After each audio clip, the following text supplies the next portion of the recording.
customers. Till one day Gaurav did his job, put me in touch with the hustlers. He was one, they were six, they were rustlers, trusting smugglers, bugging bugs, funny bunnies, punk puzzlers, guzzling knowledge by the leader, Jahin salute on the Hello everyone, welcome to the Hustlers. Today is a really amazing, fantastic and fantabulous day. Because the Team Hustlers is back again with another cool episode of Chit-Chat with the Hustlers. So if we talk about our today's guest, he's the most intelligent, talented, passionate, most wittiest and humorous person I have ever met. He's super down to earth, a fun-loving person. So, we the Hustlers welcome the DoK Community Head, the CNCF Ambassador, the Talent Manager at Lane 3S Theatre Agency and the producer at Kon Tatu, Bart Farrell. So, before bringing him to the session, let us talk a little bit about him. On behalf of Team Hustlers, I welcome you, Mr. Bart Farrell. So thank you for giving your precious time. It's been a pleasure talking to you. So first of all, I would like to thank Gaurav Sharma sir, Associate Solution Architect at Red Hat and YouTuber at Cheers with Gaurav for providing us such a wonderful opportunity to have a podcast session with Bart Farrell. Like, it was not possible without him. So thank you so much, Gaurav sir, for providing this golden opportunity. So in this session, we have talked with Bart Farrell about spirituality, CNCF community, building stuff and related to open source. As we know, Bart Farrell is not from the computer science background. He is from the spirituality background, but he did a great job and set up the community, DoK community, and doing great pleasure with it. So let's start the session. Further session will be hosted by Anushka from Team Hustler with Bart Farrell. So stay tuned and let's get started with the session. I, on behalf of the Team Hustlers, welcome you, sir. Thank you so much for the wonderful introduction. Great to be here today with Team Hustlers. You are doing a wonderful job. Thank you so much, sir. That this feedback of yours is really a very big thing, sir. So how's the weather on the other side of the globe going? On the other side of the globe, good question. It was quite hot yesterday. It got up to around 40 degrees, but today it's going to be a little bit cooler. Just so everybody knows, I'm in Northern California near San Francisco. Normally, I'm located in Spain. I've been living there for the last 10 years, but I'm originally from the United States. So just back here visiting my family. Well, I'm from Dehradun, India, and our team is spread in all over India. And we were really keen to meet you here. Well, this pandemic has done this good that we can meet people around the globe. Otherwise, none had time to converse. Absolutely. So, the first question I would like to ask you is, as we all know that you're from religious background, so you've done your bachelor's in, as I could see, you've done your bachelor's in the religious studies. So what led you, inspired you, or what made you think that this is what you have to go in, from spiritual background to a technical background? What made you switch? Yeah, that's a very good question. So it wasn't really a conscious choice of deciding to switch. It was more about circumstances in my life that kind of led to that. And I think that's a good message.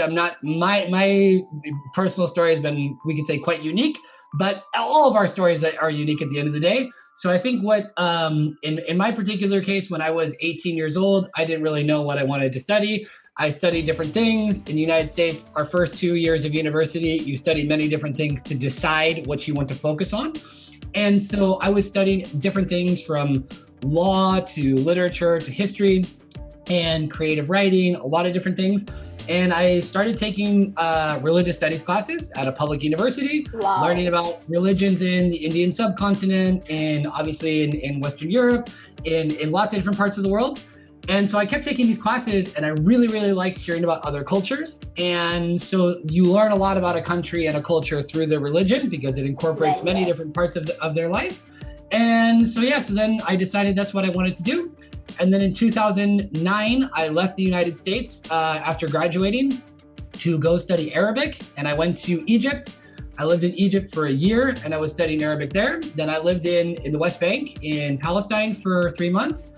But before that, I had met the person who is now my wife, who's from Spain. And so anyway, after living in Egypt for a year and 3 months in Palestine, moved to London. I got my master's degree in London in conflict studies, also related to religious studies.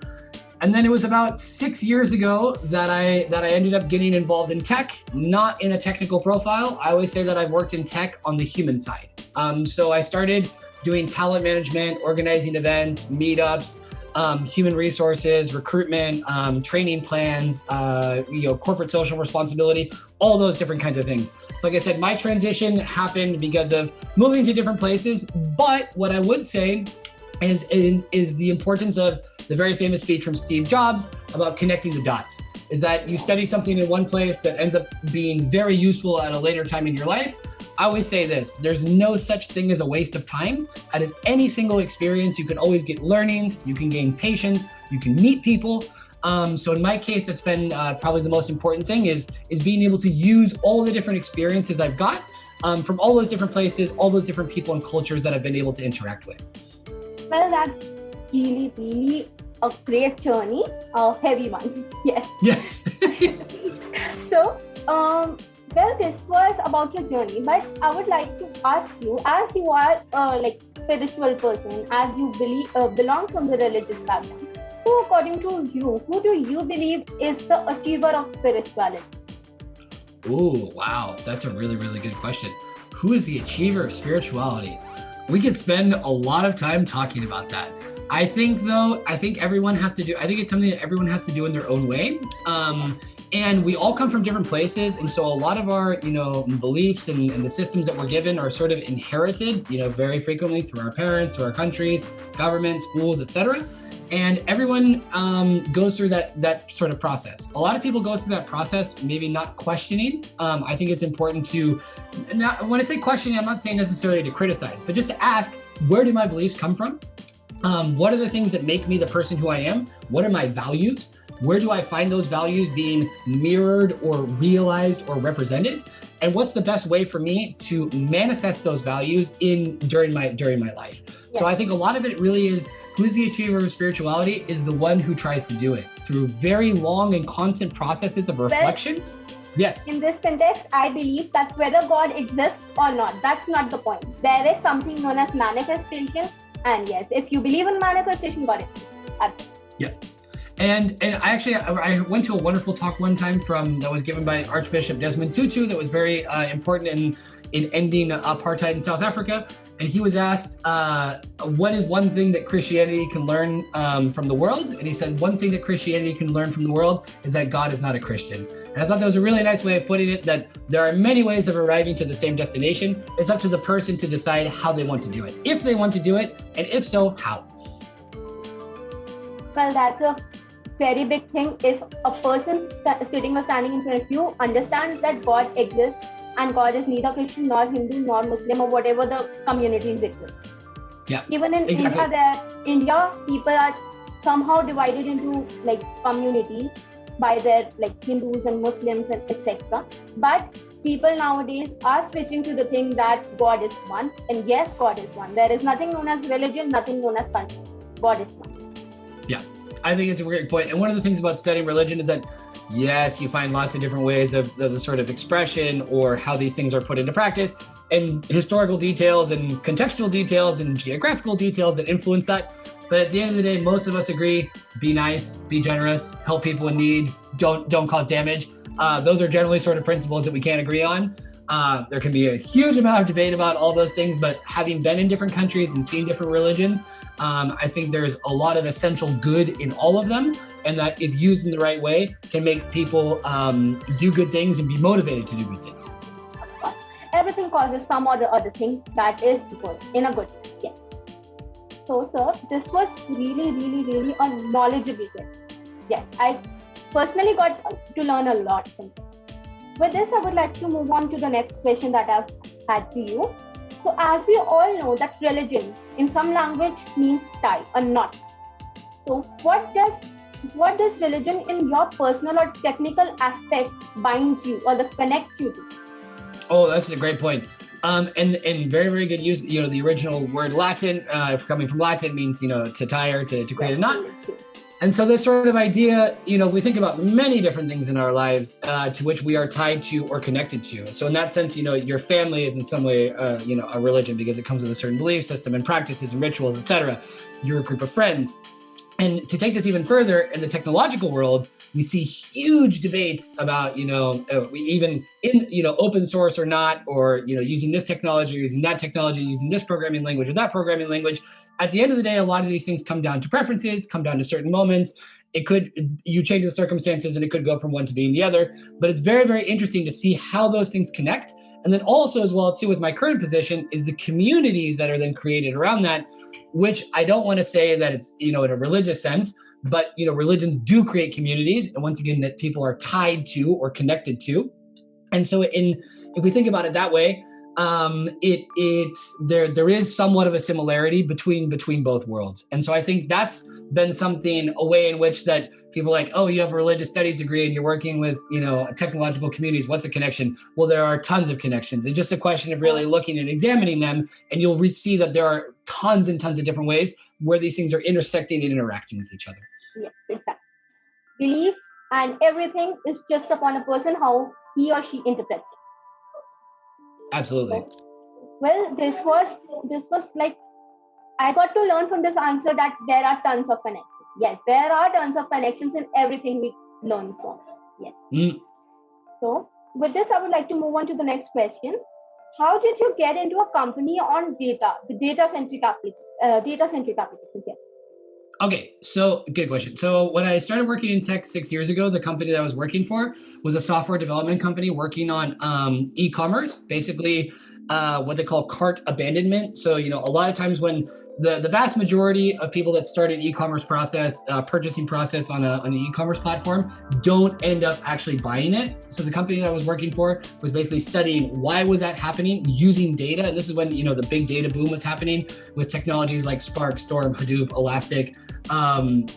And then through that, at that point is when, cloud was also getting quite big. So the company that I was working at did a huge migration to the cloud with Azure. And through that then, in around 2017, 2018, started using Kubernetes. So that was my first exposure to it. Not as a practitioner, but working with DevOps teams that were working with it. So that's when it first kind of came onto my radar. And once again, going back to the importance of personal connections and things of that nature, is that I made some very, very good friends in that company who I'm still friends with now. And because of that, of realizing, what they said at that point, that data was going to be the new oil or the new gold. And it showed now that data is more valuable now than oil or gold. They also said data is the new bacon. So at that point, it was kind of waking me up to this idea about the importance of that. Then it was last year in around August that a friend of mine contacted me saying that he was involved in this Data on Kubernetes community as the community organizer, but wasn't going to be able to continue. He asked me if I would be interested in doing it. I had to think about it quite a bit. I talked to my wife and asked her for advice. And at the end of the day, decided, yes, I'm going to try this.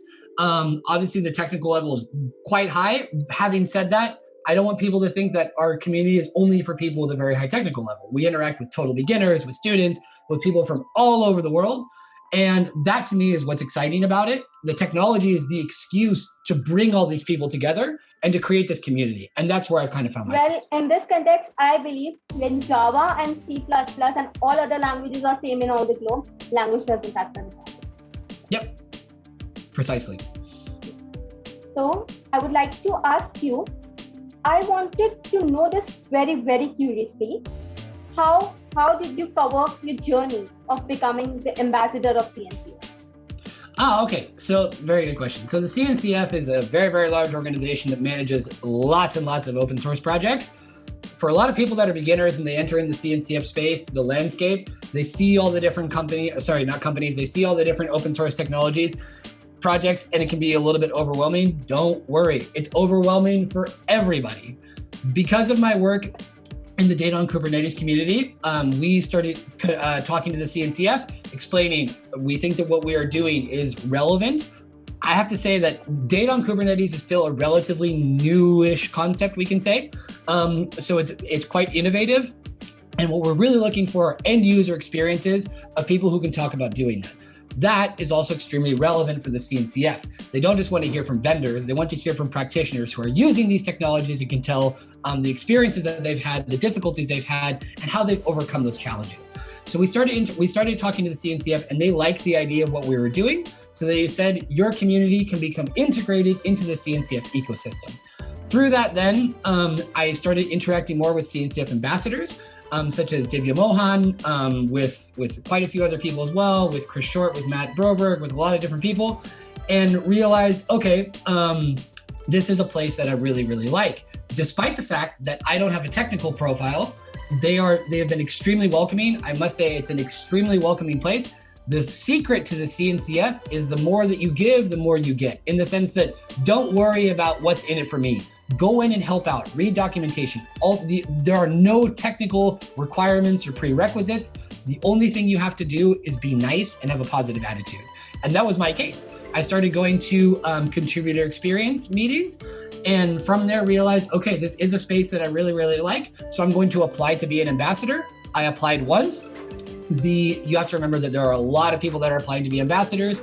I didn't hear back for a while, so I decided, I asked, and they said you can apply again. So I applied again, and I was accepted. And since then have been participating as an ambassador by leading the Data on Kubernetes community, and then also participating with the CNCF students group, which I love. I absolutely love interacting with students. It's one of my favorite things that I get to do. Yeah, people need to remember as well, CNCF ambassadors, we are volunteers. We are not paid to do this. We do this because we believe in the mission and spirit of creating community, of creating a welcoming space where everyone can participate, and we want as many people to be involved as possible. So that's what I'm doing as a CNCF ambassador. Well, sir, if you're not paid for something and you're still doing it, it's not only motivating, but yes, it's like a huge thing. Of course, many people don't do for pay. Even for now, we are not doing anything for the pay. We are doing for providing knowledge. And yes, you are doing it for the pay. That means a lot. Providing knowledge is itself a good thing. In Hindi, we say, Karm kare ja, phal ki iccha mat kar. And that means the same.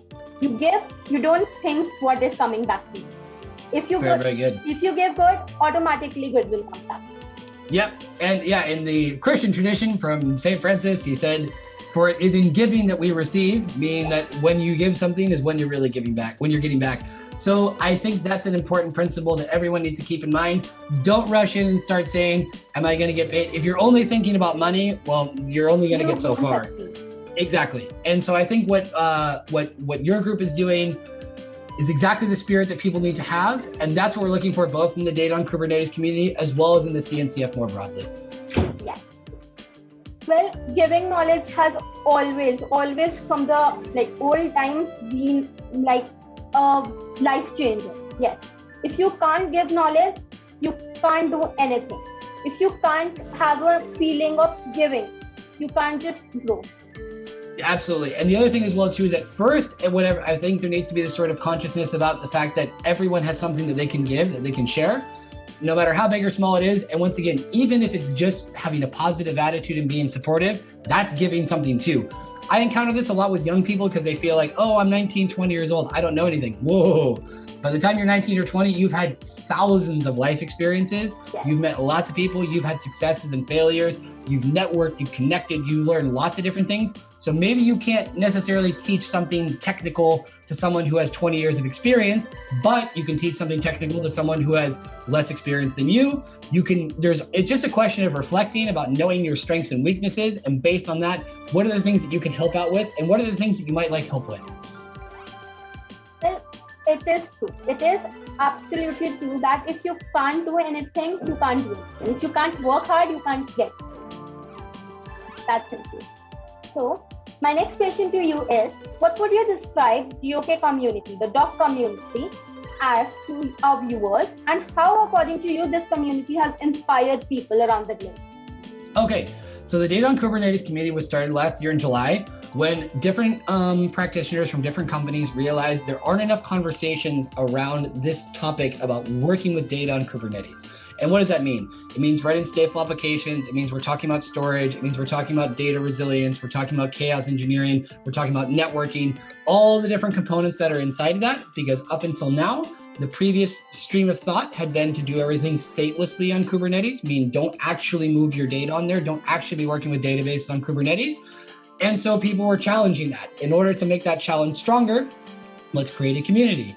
Let's have weekly meetups with different practitioners from all over the world sharing their use cases so that it's easier for people who are getting into this. Whether they are a database administrator, a developer, an SRE, a DevOps, all those different kinds of profiles. That's how the community was sort of born. In the same way that any startup is created by answering a question, very often by pain points or frustrations that have been experienced by somebody, that's what our community is seeking to do, making this a simpler process for people, and also showing the different innovative techniques and technologies that can be used to do that. So that's how it got started. From there, like I said, I got involved in August. And since the beginning, my focus has been, these are not problems that are only affecting practitioners in the United States. They're all over the world. So we should have speakers that are from all over the world. And as of right now, we've had speakers, I think, from over 15 different countries. We've done meetups in Spanish. Really Yeah. Great. And it's how it needs to be done for everybody. Yes. From my perspective, it's not speakers from 15 different countries. It's like 15 different countries representing DoK. Exactly. And also understanding that in the same way that with the pandemic, we very much live in a global society. In the world of technology, we also live in a global society where everyone from different places can share their stories, because the technology is something that's non-tangible. So it can be used and worked on anywhere in the world. With that in mind too, that's also the importance of languages. It's great to do things in English because English is the language that sort of unifies all of us in the technological world. But that's no excuse for not doing things in local languages, perhaps so that people might be comfortable, and also to celebrate the diversity and inclusiveness that we really want to have as part of our core message as a community. Yeah, well, that's really, really a good thing that 15 countries are representing. Indirectly, not the DoK community, but also you as a personal brand. Thank you. In an event, I heard you said that you are having an idea of having a CKRE to CRES or GBRES and creating your own technical space. So what would you like to say currently? What are your current views on this topic? Okay, so current views on this topic. This is also a question about change management, because change is something that's difficult for everybody in every sense of life. Most of us don't like to have to move house or change jobs or things like that because it comes along with a lot of difficulties. So a lot of what our community is doing is trying to make these changes easier so that people that are shifting from one profile to another based on technological changes, and technological change has been happening for a very, very long time. The first appearance of the cloud was in 2006 with Amazon. Then we added all the other clouds that we have nowadays. There was a lot of resistance to that. A lot of people did not like the idea of having to change the way that things were being done. And now we're bringing on an additional set of changes that practitioners are having to keep in mind, which is why one of the reasons why our community exists. And in 1 year, we've had over 70 meetups. So 70 different speakers sharing their stories, their use cases, their experiences, so that these things can be easier.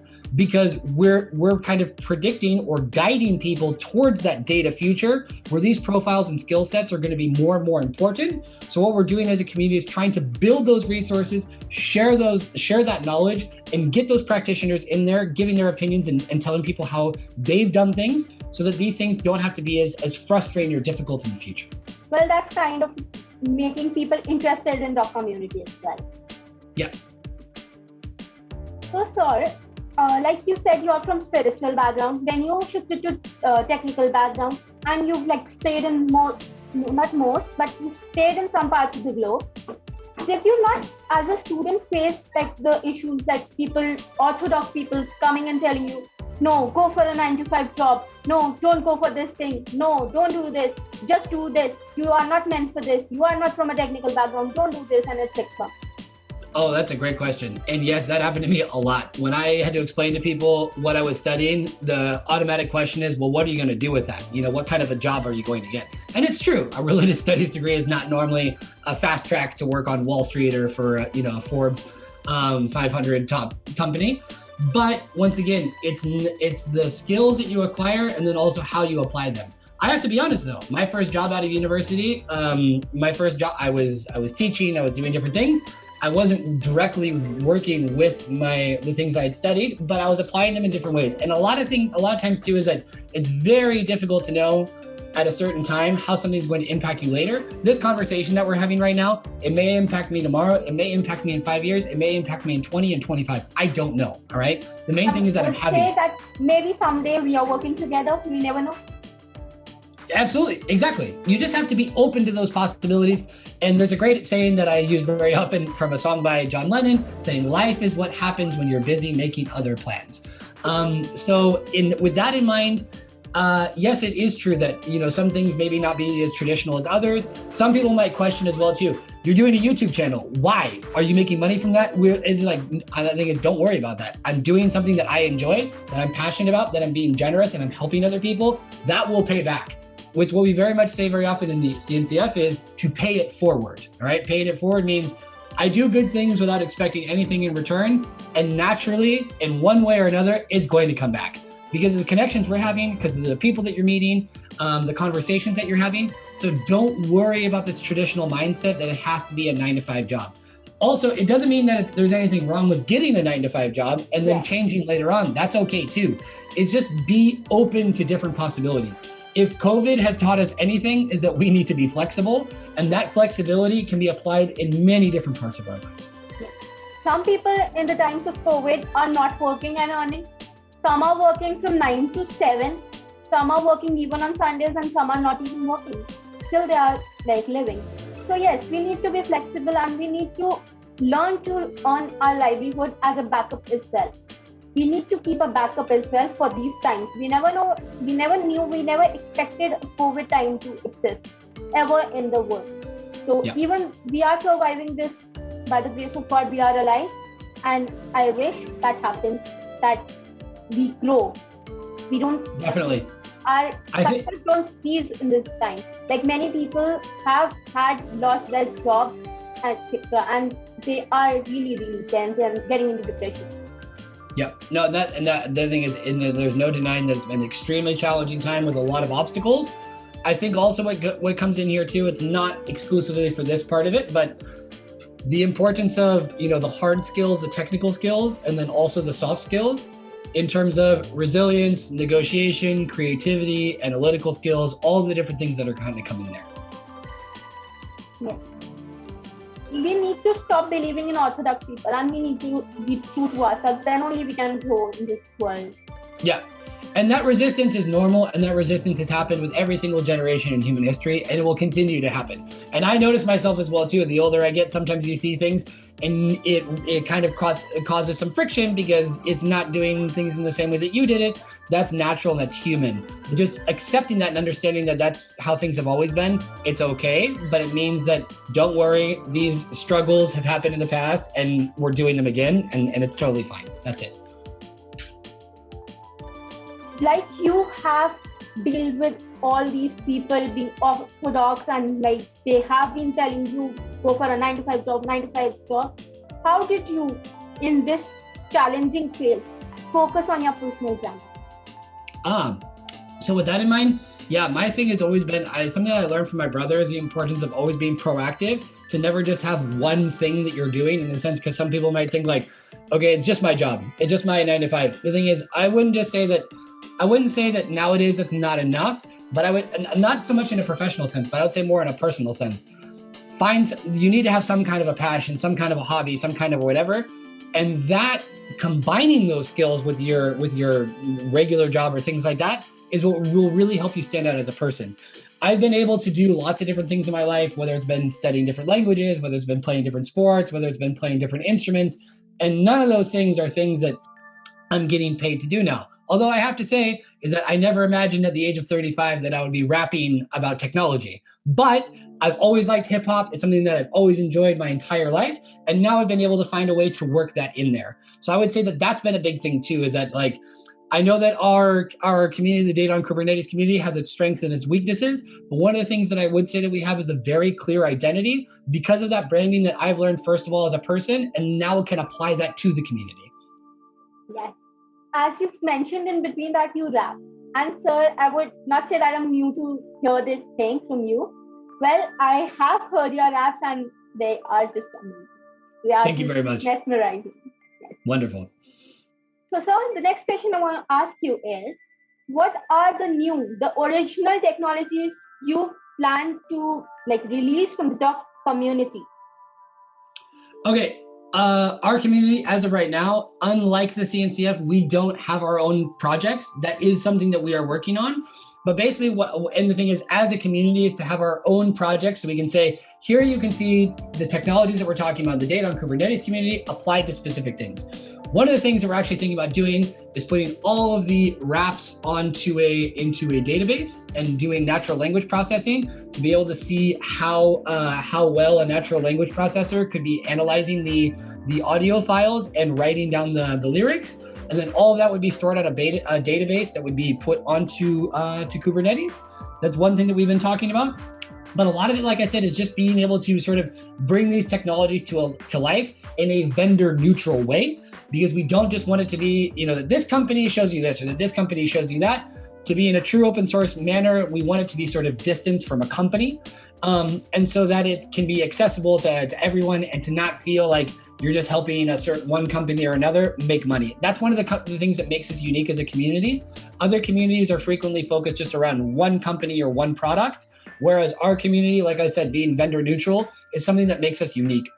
But the things that we would like to be able to show, how do use an operator to be able to work with a database on Kubernetes, whether it's with Postgres, whether it's with SQL, whether it's with different kinds of databases.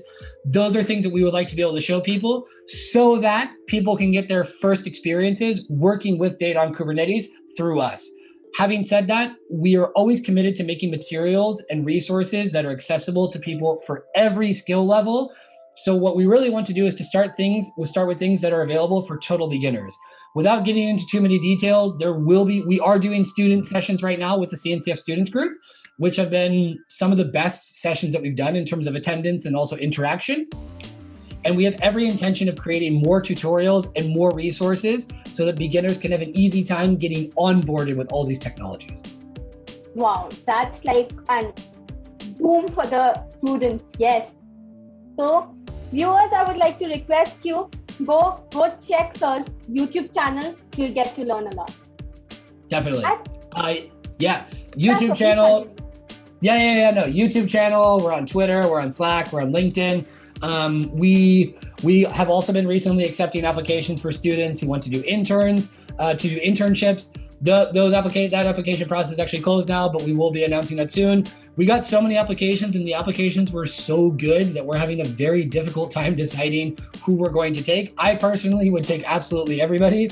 We unfortunately probably won't be able to do that, but we want to give as many different ways for young people to be able to collaborate, to participate in interviews, to meet different speakers, to have mentoring sessions, to do all those things. And we're always open to suggestions as well, because once again, this is a great example of young people have plenty that they can contribute and plenty of things that they can give. Although older people might think, oh, just do this or do that. But if a 20-year-old says, actually, younger people really prefer to do things this way, make us more sensitive and aware of those things. Like I said, there really, really is a place for everybody, no matter what their skill level is. If they're more technological, if they're more on community and marketing, whatever it is, there's definitely a place for everybody. That's a very convenient statement to make people believe that the number of their age doesn't matter. It's the knowledge that matters. Exactly. Knowledge and attitude. Yeah. Sir, I would like to ask you if you're present on Instagram, or viewers could connect with you there. Oh yeah, on Instagram as well is DoK Community. We're pretty easy to find. We can probably share all the links in the description of the video once it goes up. Of course, we are gonna share the links in the description below. But the users are constantly commenting about your Instagram ID, so I wanted them to know.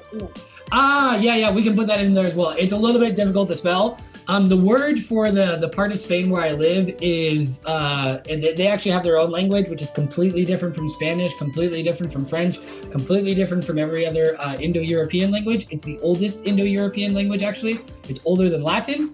And so my Instagram name is Euscalifornian, which is a mixture of Californian and someone who's from the part of Spain where I live, which is the Basque Country. Wow. So yeah, we can also link that. I upload all the rap videos there. And that's basically what I use my Instagram for. And then also we have the DoK Community Instagram too, where people can also check us out. Well, people, yes, you can hear the raps there as well on Instagram. Go, boom there. Yes, follow Sir and see his raps. Yes. Definitely, check it out when you can. Yes. At last, I want to ask you about the procedure for the enthusiasts that are commenting down below to join into the DoK community. Yep. Very, very easy. Just jump in our Slack. We have a section that's only for students or for folks who want to ask what we call beginner's questions, they can contact me directly. I'm generally pretty available too. If someone would like to set up a call with a group of students to answer questions, we do frequently receive some of the same questions. So we have specific resources like an introduction to Kubernetes, an introduction to open source, all those different things. So if people need that kind of stuff, we generally have things that are ready to go. I insist, we want to be as diverse and inclusive as possible. It doesn't matter your age, it doesn't matter your gender, it doesn't matter what you've studied. You definitely have a place. It's the most important thing is positive attitude, willingness to learn, and willingness to help out. Well, people, yes, that's the last line was the most one to focus. You should have willingness, and yes, you will grow. Yes, and growth will lead you to success. So Definitely. With this, we come to the end of today's session. It was really a great opportunity for the Team Hustlers to be here with you, for all of us, not only me, for all of us. Thank you for being here. I hope all the viewers present understood about the DoK community and most important thing, how open source work culture is going in today's scenario. For more knowledge or to connect with Mr. Bart Farrell, all the links in the description below are provided. Yes, you can hear sir's raps to work field. Everything, guys, everything. Thank you all.